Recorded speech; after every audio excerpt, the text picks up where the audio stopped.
From mines to markets, how Africa and Europe can become green industry partners of choice. Summary. Minerals for mutual benefit. It also considers how the bloc can promote labor and environmental standards across all stages of the critical minerals trade. The climate imperative and energy transition. The opportunity of African industrialization.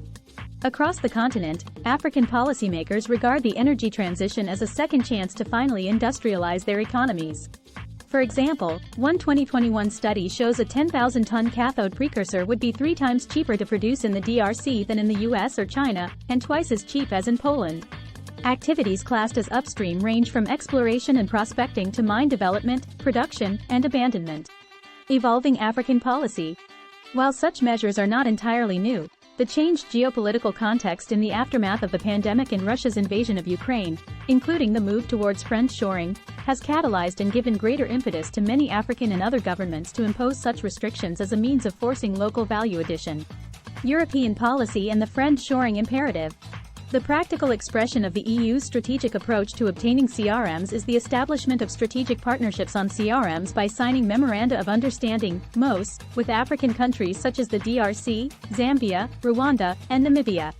Engagement with European institutions and the private sector focused on the EU-Namibia partnership suggests it is vital to have in place the appropriate financial instruments to de-risk investments, especially for CRMs, whether it is in upstream mining or downstream battery component manufacturing. The China Challenge.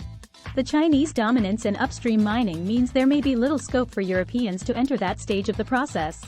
That particular project, as an example, will likely give the EU the ability to be the first buyer when it comes to the export of semi-processed intermediate products for making battery cells and other components needed for the energy transition, rather than these going to China, where most raw materials are already sent. Friendshoring through a regional approach.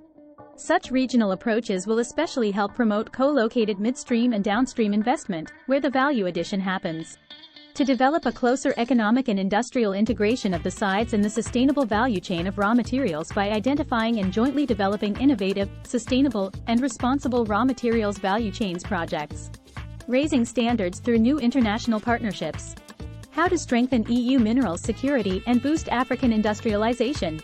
To make this a reality, the EU must leverage financing instruments, including loans and export credits, to de-risk, mobilize, and catalyze private sector investments in African countries to add value within CRM's chains. Adopt a regional approach to friendshoring. About the author. Acknowledgements. The European Council on Foreign Relations does not take collective positions.